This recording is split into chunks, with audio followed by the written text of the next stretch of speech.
జాగ్రత్త పడాల్సినటువంటి విషయం. ఒకడు సర్వలోకాన్ని సంపాదించుకుని తన ఆత్మను నరకానికి పంపించుకుంటే వానికి ఏం ప్రయోజనం? మనల్ని నరకం నుంచి కాపాడటానికి కదా సిలువలో ప్రాణం పెట్టాడు. మనకు గొప్ప ప్రమాదం ఉంది కనుకనే కదా చిత్రవదను అనుభవించాడు. ఆ ప్రమాదం మనకు లేకపోతే ఆయన ఎందుకు రావాలి? ఎందుకు ఆ విధంగా సిలువలో బలి కావాలి? ఒక్కసారి చూడండి. నీ నిమిత్తం, నా నిమిత్తం, మన కోసం నా ప్రభు పడిన ప్రయాస చూడండి.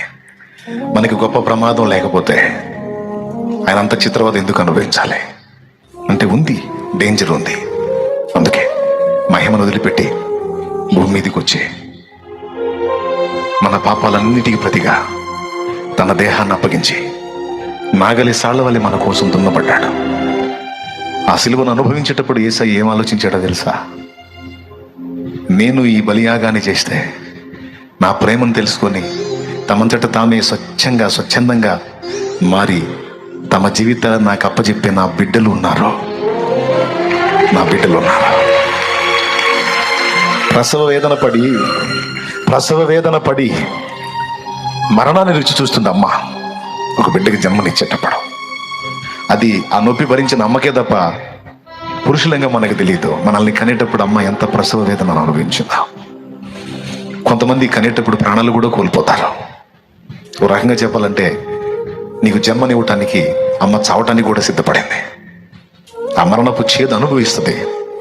ఆ నొప్పులు పడే టైం గావు కేకలు పెడుతుంది. కానీ అంత బాధలో, అంత కేకల్లో కూడా అమ్మ ఏం తెలుసుకుంటుందో తెలుసా? కొంచెం నేను భరిస్తే, కొంచెం నేను ఓర్చుకుంటే ఒక బిడ్డకి జన్మనిచ్చిన దాన్ని అవుతాను. నా ఈ కష్టం వల్ల ఒక బిడ్డ ఈ లోకంలోకి వస్తాడు, ఒక బిడ్డ ఈ ప్రపంచంలోకి వస్తాడు అనే అమ్మ ఆశపడి అంత యాతనను అనుభవించింది. నా యేసయ్య అంత వేదన ఎందుకు అనుభవించాడు తెలుసా? నేను ఇలా ఈ వేదన అనుభవిస్తే దీన్ని బట్టి అనేక మంది నా బిడ్డలు పరలోక రాజ్యంలో అడుగు పెడతారు. నా బిడ్డలో పాపాన్ని కడిగేసుకుని దిద్దుకొని మార్పు చెంది ఒక క్రొత్త జీవితం జీవించడానికి అవకాశం నేను ఇవ్వాలి. నేను ఇవ్వకపోతే వాళ్ళకి దొరకదు అని అది మనకివ్వడానికి ఆయన ప్రాణం పెట్టాడు. యేసయ్య ఇచ్చిన ఈ అవకాశాన్ని మనకెవరు ఇవ్వలేదు.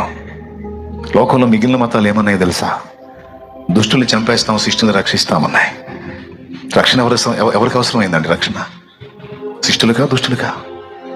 రక్షణ పాపులుగా, పరిశుద్ధులుగా? యేసయ్య అన్నాడు, నేను పాపులనే పిలవవచ్చునని. ఎవరికి తన పాపాలు అర్థమయ్యాయో, ఎవరు తన పాపిని అని గ్రహిస్తాడో వాని కోసం వచ్చాను. అలా గ్రహించిన వాడు నా దగ్గరకు వస్తాడు. నా రక్తంతో వాని పాపాలన్నీ కడుగుతాను. దిద్దుకొని బ్రతకడానికి ఒక నూతనమైన జీవితం వానికి ఇస్తానని అనుకున్నాడు కనుకనే ప్రాణం పెట్టాడు. కాబట్టి యేసు వంటి దేవుడు లేడు. ఊపిరైనా వదులుగానే యేసుని మాత్రం వదలొద్దు. గొంతు మీద కత్తి పెట్టి చంపేస్తానంటే చచ్చిపో, కానీ యేసుని మాత్రం వదలొద్దు. ఎందుకంటే యేసుని వదిలితే టోటల్ లైఫే ఉండదు. ఒకవేళ యేసు నిమిత్తం ప్రాణం పెడితే తిరిగి నిన్ను బ్రతికించి శాశ్వతంగా బ్రతికేటట్టు చేసే శక్తి యేసయ్యకు ఉంది. Praise the Lord. ఒకవేళ వాడు ప్రాణం తీస్తే తిరిగి ఆ ప్రాణాన్ని పోసే శక్తి యేసయ్యకు ఉంది. మళ్ళా శాశ్వతంగా నీకు బ్రతుకునిచ్చే శక్తి యేసయ్యకు ఉంది. అందుకే చెప్తున్నాను, మీరైనా నేనైనా అవసరమైతే యేసయ్య కోసం బలి కావటమే తప్ప యేసును వదిలే ప్రసక్తి ఉండకూడదు. హల్లెలూయా, హల్లెలూయా.